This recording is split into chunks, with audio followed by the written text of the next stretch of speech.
We're going to start on the bottom of Vav Amabeis, the last three words on the bottom of Vav Amabeis. Amarava, so Rabbi says, let's talk about the following case.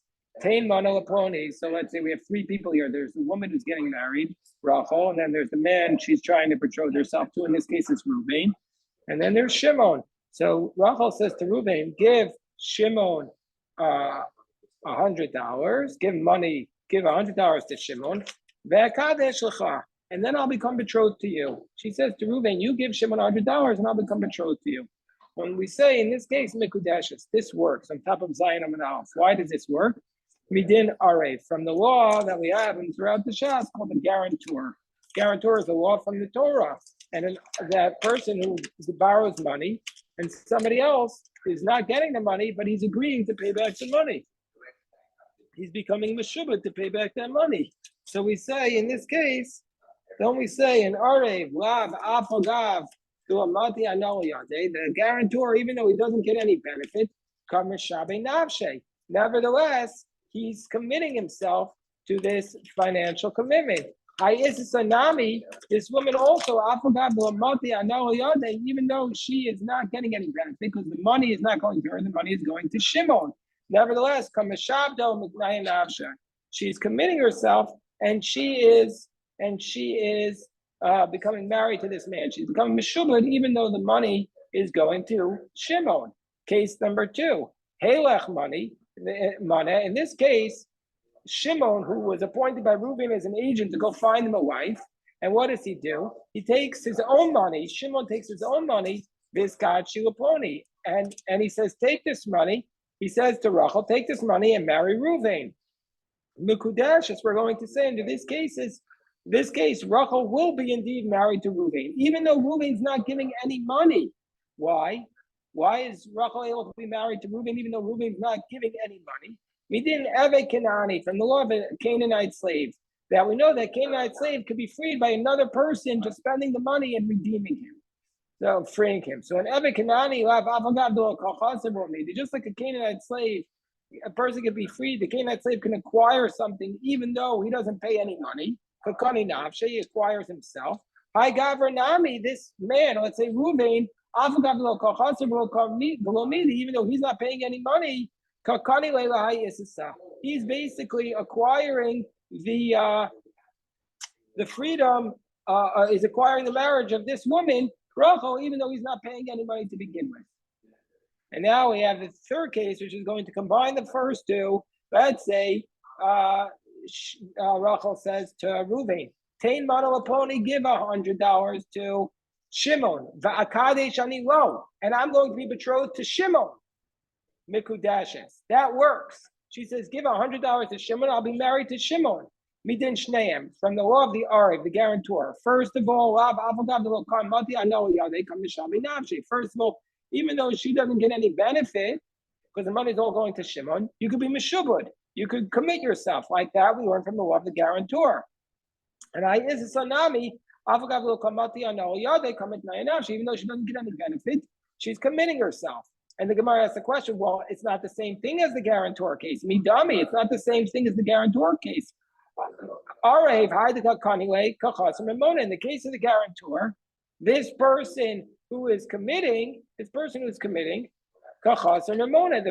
committing, he's losing some money because he's the guarantor for the loan, so he's losing something. But but this man, Reuven, in this case, is going to be able to marry Rachel. He's basically acquiring a wife, and he's not losing anything. He's not paying any money. He has no, so to speak, skin in the game. So the Gemara says, well, no, but we learn out that Reuven can acquire a wife in this manner from the Canaanite slave. The local the Canaanite slave is not losing anything, and yet he's able to acquire his freedom. And the Gemara says, well, in that case, it's different because in the case of the Canaanite slave, the one who is giving over the slave, he's acquiring money, he's getting money. But in this case, the woman who is acquiring her freedom, in this case, a woman who is handing herself over to marriage, she's not getting anything in return. She's not getting any money. So we say that that's okay because the Arab Yochiyam, because the case of the guarantor proves that that is okay. Because even though the guarantor does not get any money directly, he is indeed committing himself. So the Gemara asks the following question. By Rava. So Rava asks the following question. What about the following case? Heilech mana va'kadesh anilecha. So Rachel says to Reuben, take this $100 and I'll become betrothed to you. Just straight to Reuben. She says to Reuben, take this $100 and I'll become betrothed to you. Ma, what's the halacha in this case? So Amar Zutra Mishmeder Papa Mikudashes. In this case, we're going to say she's betrothed. So the Gemara wants to know, why does it work? If she says to the man, take this $100 and I'll be married to you, that works. So why? So Amar Zutra Mishmeder Papa, his assumption is at this point, the Gemara's assumption, Kasalko Daitach, basically, the Gemara's assumption is that Mar Zutra thinks that why does it work? Amar Le Rav Ashi Mar Zutra, why does it work? Cain, that there's something that's called real property. That's human beings and real estate. That's something of tremendous value. So the assumption is that this is a real property, like a woman's status is like a real property, and therefore that they can change their status by acquiring something which is not real property, like a movable object. So, but that can't be. But we learn the opposite in the Mishnah in Avodah Zarah. We learn that if you acquire real estate, you can acquire along with the real estate by dint. You could acquire while you're acquiring the real estate, you can acquire the movable properties along with it. And that's how we sell chametz on Pesach. We rent out the space where the chametz is, and then you acquire the chametz along with it. But that's a b'shtar chazaka through money, contract, and chazaka. But you can't do it the opposite way. You can't acquire a movable object and thereby get the real property. So in this case, how is this transaction happening? That she's giving him the money, and how is she being transferred? How is her status changing? So the Gemara says, Amrle, mi savris. Do you really think that what's going on is the Amrle? She says to him, Agav hacha, by dint of this money that you're acquiring, I'm also going to you as the same way. That's not what we're talking about in this case. But Adam Choshev Askina, we're talking about a very distinguished man. We're a very, very distinguished person. And a very distinguished person, to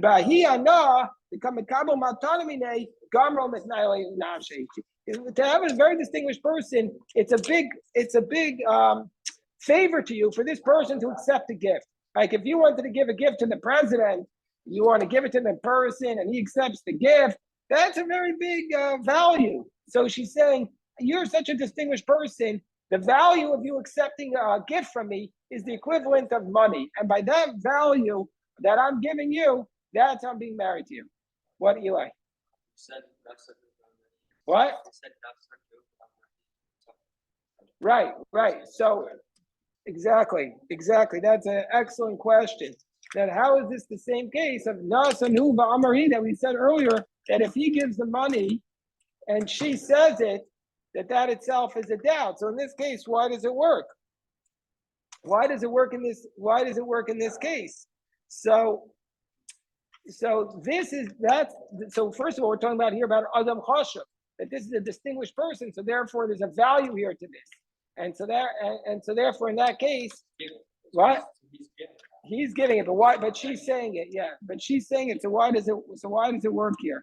Rashi mentions that earlier also.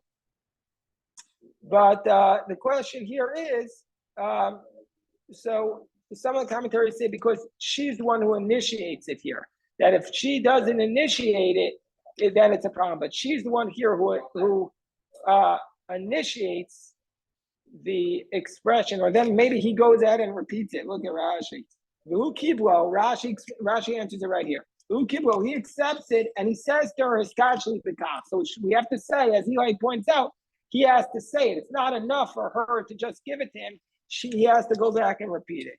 So that's the answer to that question. But you'll see a bunch of these cases seem to contradict certain principles that we've said in the past couple of days. So we have to fill in the blanks to say why this case is work. We've done this, because clearly this is not the full case in all these cases.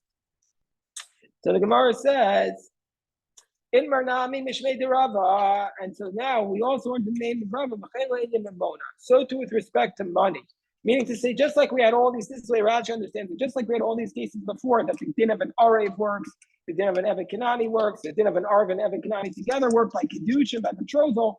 This also works with respect to money. So that's what Rava is telling us. With Tzricha, we needed to have this halacha taught by both money and also by the guarantor, and also by Kiddushin. Diyashmin and Kiddushin, because if we only had this case by the betrothal, we would say, Mishum Daha Isasa Nichua B'Choldu. Why does it work by a case of betrothal? Because the woman, she doesn't care really that much how she gets betrothed. She can get betrothed even with a very, very small benefit, like the case of the guarantor, like the case of the Evet Kanani, or the case of the guarantor. Like, how do we know that a woman will be willing to get married with even a very small benefit? This is what Reish Lakish said. Some people say it's not applicable anymore, but in time of Talmud it was certainly applicable. That a woman would rather, it's better to be for a woman with any man than to dwell by herself. A woman would rather be married to any man than be single. A lot of people say it's not true anymore, but in time of the Talmud, that was certainly the case. Woman was more desperate to get married then because she couldn't survive on her own. Now a woman can do very fine on her own, and so therefore some people say this principle doesn't apply, but some people say it still applies. Avon mamona, but with respect to money, aim alone. Maybe we wouldn't say this principle, and so therefore maybe that's not enough to make a transaction. V'yashmina mamona, and if we just have the case of the guarantor and the Evet Kanani by money, we say mishum tisyayev b'machila. By money that works because you can waive your rights. Of Kiddushin, when it comes to betrothal, aim alone. Maybe you can't just waive your rights, so maybe these principles won't work. So therefore, we need to be taught by both cases. Amar Rava says, it's Rava says, I want you to become betrothed to half of me. If the man says, I want you to become betrothed to half of me, mikudeshes, this works. But if he says, half of you should be married to me, ain't a mikudeshes, this doesn't work. He can't betroth half of her, but half of him can be betrothed. So Amalei Abaye Rava. So Abaye says to Rava, why in the case where he says half of you should become betrothed to me, do we say it doesn't work? Because Isha Marachmana v'lo chatzi Isha. Because the Torah says, yeah, you betroth a woman. You can't betroth half a woman. And so the Gemara says, well, if that's the case, Achinami will say the same thing by a man. Isha Marachmana v'lo chatzi Ish. The same thing by a man. A woman's marrying a man and not half a man. So Amalei, so the Gemara says, no, it's not the same thing. A woman can't marry two men, but but a man can marry two women, so therefore he could be married half of him to her. This is what he's saying to her. Maybe what he's saying to her when he says become married to half of me, if I want to marry another girl, I can. So Marzutra says to Ravina, why do we say if he tries to marry half of her, it doesn't work? The Kiddushin should go ahead and spread throughout all of her. Don't we learn in the Braisa, Omer, and we learned this by we learned this in Chulin and in Tmura and in Erechim. He says, if somebody says Ragla Shalzu Ola, that the leg of this cow is an Ola, the leg of the sheep is an Ola, Teikua Ola, then it spreads out. And the whole sheep becomes an Ola. Meaning if a man wants to designate just the leg of the animal as an Ola, it works. And even according to one who says that the whole sheep is not an Ola there, that's only because he was makdish something that the whole neshama is not dependent upon it, just the leg of a makdish davar neshama tluyabo. But if he says, I'm designating the heart of this sheep as an olah, have a kula olah, then the whole animal will be an olah. And so therefore, why don't we say that the whole woman here is betrothed? Because you can't take out her heart, so half of her is the whole thing. So the Gemara, so let me, before I give the answer, I just want to say that this is a musar for for Rosh Hashanah, for Elul, because something that's, if you're Makdish, Davar, Shanashama, Tuliyaba, the whole thing is an Ola. The whole thing is an Ola. That when you want to be Makdish, something which the Neshama is dependent upon, we have to commit our whole soul to it. You can't do a half a soul in Rosh Hashanah. You can't be Makdish just your leg. You can't just be Makdish just your leg in Rosh Hashanah. It's something that's in the Neshama's Tluya on, so all of us are becoming consecrated. So we can't serve Hashem halfway. So the Gemara says, no, you can't compare this to the case of the Olah. Mi dami hasam behema, there by the animal it spreads throughout the whole animal. If it's something that's in the Neshama, it's Tuliyaba. But hacha das acheres. So, but here the woman has her own das. She has her own knowledge. It's more similar to the case of Rabbi Yochanan. In the case of Rabbi Yochanan, where we say behema shal shnei shutfin, where if you have an animal of two partners, hiftish chatzia, if he consecrated half of the animal, if one partner consecrated his half, the chazer v'locha, and then he goes back and buys the other half from the other partner, the disha, and he consecrates it, kedusha ve'ena kreva. Then it has the holiness, but it can't be brought. Va'oset tamura, and tamura is the law of that if you try to change out a sacred animal, then the first animal remains sacred, and the second animal has the acquisition, has the holiness of the first animal. But you know how to do it. But if you do it, that's the law of the Tamura. But also Tamura, the Tamura is a kayotiva. And the Tamura animal has the same status as the first one. I mean, it's kadosh, but you can't bring it. And Shema min atras. And we learned from here three things. We're on top of Zayin on base. First of all, we learned Shema min balei chayim nidchem. Now we learned that a balei chayim, a living animal, could have the law of dichoy. We're on top of Zayin on base. What's the law of dichoy? The law of dichoy is when something is pushed off from the mitzvah, it can never come back. So for example, we had this by Mesach Sukkah. Now let's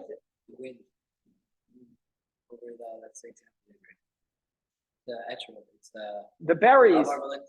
The berries are very good. Ben is stark. He's holding today that if you have too many berries on the Hadassim at the start of Yontif, then the Hadas was pushed off from the mitzvah of Hadas, and you can't fulfill the mitzvah. So too, even though this animal was eventually made completely kadosh, since at the time.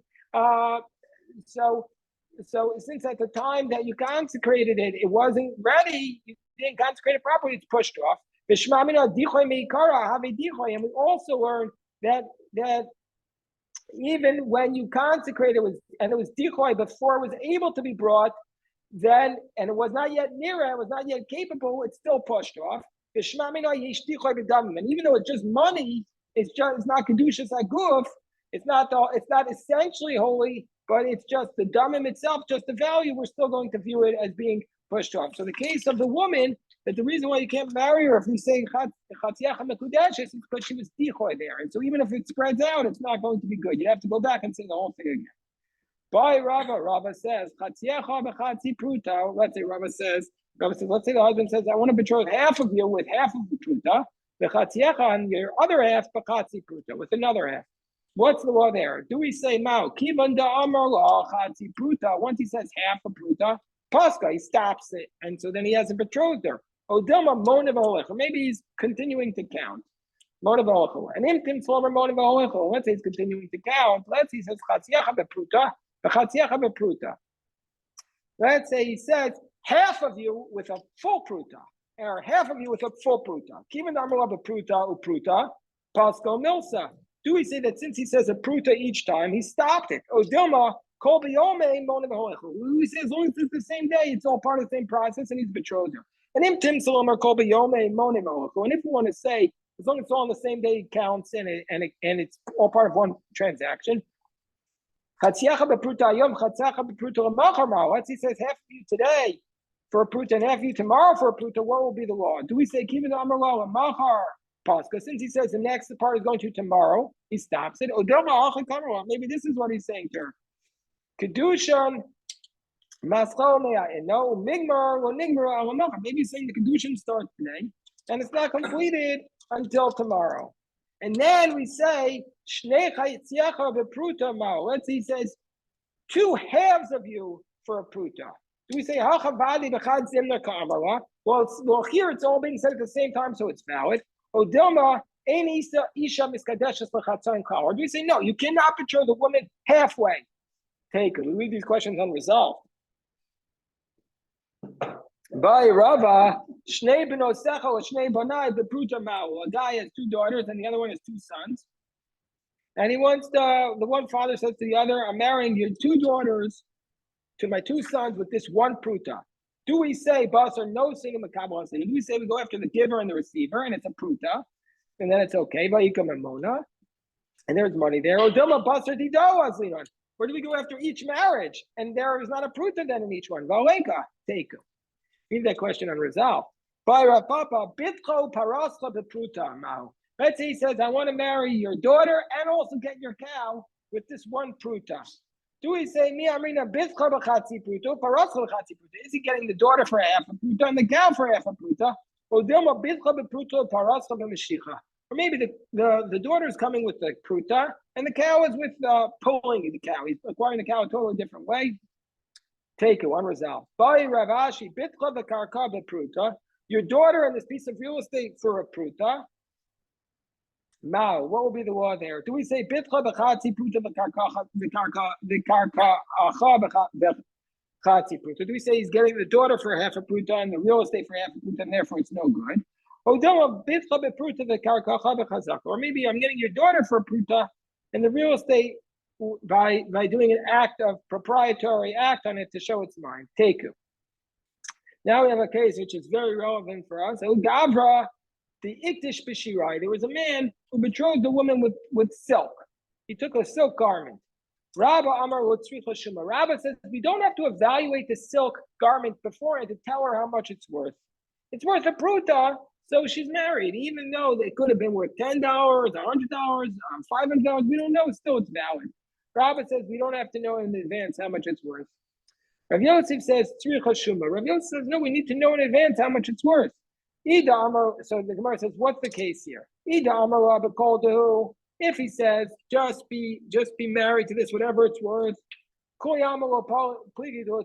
everybody would say there you don't need to evaluate it first. If he says marry me with this garment that's worth $50 and it's not worth 50, well then he made a false promise there. He said it's worth 50 and it's not worth 50. Where are they arguing? The Amar Chamishin, where he said, marry me with this garment which is worth 50, Vishavu Chamishin, and it is worth 50. Rabba Amar Shuma, Rabba says you don't need to have evaluated first Shavu Chamish because it's worth 50. Rav Yosef says Shuma, and you have to evaluate it. You still need evaluators first because the woman is not an expert in how much each garment costs. So therefore, she needs to know for sure. She's not going to be really committed until she knows for sure. That's the dispute between Rava and Rav Yosef. So that's what Rava says. You don't need it, and Rav Yosef says you do. But there's an alternative version of this discussion. Bekoldu nami pligi Rav Yosef.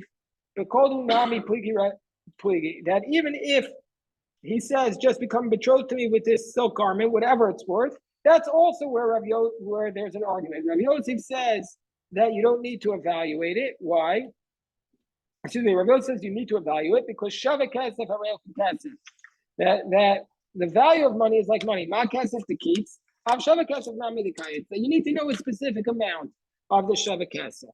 And Rav Yosef says, Minami, no, I'll prove to you. How do I know you need to know a specific amount? The Tanya Mikesef Mitnaso. That this refers to the case of a Hebrew slave who's being redeemed from a Canaanite. So it says, Mikesef Mitnaso. That he's being redeemed from the money of his purchase. Mikesef Mitnah, that you free the slave. That if a Hebrew slave wants to acquire his freedom from his Jewish master, it says because of that he acquires his freedom with money and not with utensils or crops. Hi, what do you mean that he doesn't acquire it with money or crops? If you want to say that he can't acquire his freedom at all under these circumstances, only with actual money, but doesn't it say Yashim Guasam or Achmana? meaning to say, Rabbo Shava Kesef Kesef. Why can't he use? The verse says that he can use the equivalent of money. The either Espu Shava Pruta, Mayer Yetvu of a Kalim, Afil Kesef Nami. And if it's not worth a pruta, then you can't do it even with money. However, the ispu shava pruta, it must be that this case is that there is the value of the money, the kimin ol kaitzi low. And since we don't know exact amount, you can't use it. The idach, whereas Rabbah, who says that you don't need to know the exact value of money, he would say, Achi kamar b'toras kesevu nikneh, ve'eno nikneh b'toras kelim. But because there are slow kelim, he can only be released with money, because that's how he was acquired, but not with Tvua and Karam. And what are these chalipin? And so therefore, so it cannot be released with kinyan chalipin, with this other form of exchanging of utensils. So the Gemara says, Urava da Rav Nachman Amar Peros Avdi chalipin. According to Rav Nachman, he says that anyway, in general, fruits cannot do a kinyan chalipin. Ma'iko member. What's the whole purpose of this? So he says it must be long delays to shava pruta. That there isn't a value of a pruta here. The kamar ma'ir tfuya kel mafil kesef nami. Well, then you can't even use money. Why does it tell us this chiddush only about tfuya or kalim? So the Gemara says only buy a kamar, not only kesef. Only buy kesef these shava pruta. Not only money that where it's worth a value. And if there's a value, you could use it. But even also by crops and utensils,